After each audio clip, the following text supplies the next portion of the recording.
প্রিয় ভাই সব, কিয়ামতের সাফল্য শুধুমাত্র মুত্তাকীদের জন্য। কাদের জন্য বলুন? মুত্তাকীদের জন্য।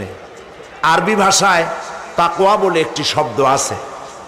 এই তাকওয়া শব্দের অর্থ হচ্ছে বিরত থাকা, বেঁচে চলা, সতর্ক হওয়া এবং সাবধানে চলাফেরা করা। এটার নামই হচ্ছে তাকওয়া।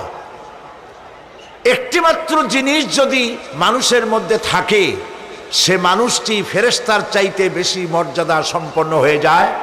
আর ওই জিনিসটি না থাকলে পরে শয়তানের চাইতে লোকটি নিকৃষ্ট হয়ে যায়। বলেন তো জিনিসটার নাম কি? তাকওয়া। বলেন না নাম কি? তাকওয়া। এই তাকওয়া দিয়েই, এই তাকওয়া যার ভিতরে সৃষ্টি হয়, সে ভালো কাজ করার জন্য উৎসাহিত হতে পারে। এই জন্য আল্লাহ রাব্বুল আলামিন বলেছেন, ফাত্তাকুল্লাহা মাস্তাতাতুম। আল্লাহ পাককে ভয় করো, যতটা ভয় করা সম্ভব অতটাই ভয় করো। প্রিয় ভাই সব, আল্লাহরে ভয় করুন। যারা ব্যবসায়ী, ওজনে কম দিয়া প্রতিদিন 5 গ্রাম, আগে তো 6 টাকা বলতাম আমরা, এখন কি বলে? গ্রাম, 20 গ্রাম, 14 গ্রাম।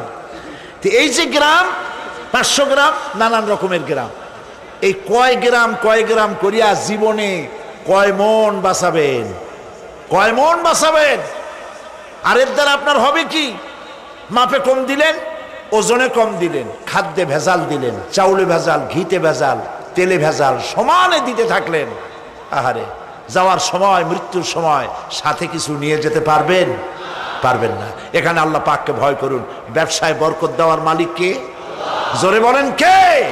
আল্লাহ রাব্বুল আলামিন বরকত দেওয়ার মালিক। এইটা বিশ্বাস করে আল্লাহকে ভয় করুন। ব্যবসায়ী ভাইরা নিয়ত করুন, ওজনে কম দেব না, খাদ্যে ভেজাল দেব না, মিথ্যে কথা বলবো না।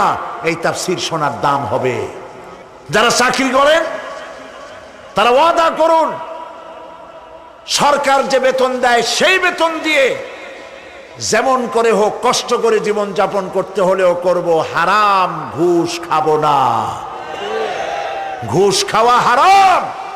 শূকরের মাংস খাওয়া যেমন হারাম, ঘুষের একটি পয়সাও থেকে শুরু করে কোটি কোটি টাকা পর্যন্ত তেমন হারাম। এগুলো যদি বাঁচতে পারেন তাহলেই এর নাম হবে তাকওয়া। এটাকে আপনাকে বুঝতে হবে এইভাবে। পুলিশ দেখে না, এন্টি করাপশন ডিপার্টমেন্ট দেখে না, গোয়েন্দা বিভাগের কেউ দেখে না, কিন্তু আল্লাহর চোখে ফাঁকি দেওয়া যাবে না। এটার নাম হলো তাকওয়া। এই আল্লাহকে ভয় যদি করতে পারি তাহলে পরিচয় হবে মুত্তাকি। আর কোরআন আসছে মুত্তাকিদের জন্য। ইবাদত করলে পরে তাকওয়ার সৃষ্টি হবে, রোজা রাখলে পরে তাকওয়ার সৃষ্টি হবে। আল্লাহকে ভয় করাটার নামই হলো তাকওয়া। এই তাকওয়া যারা করবে, আল্লাহরে ভয় করবে, সেই বান্দাদের জন্য আল্লাহ পাক বলছেন, ইন্নালিল মুত্তাকিনা মাফাজা। এই মুত্তাকিদের জন্যই রয়েছে বিরাট সাফল্য কিয়ামতের দিন। সুবহানাল্লাহ।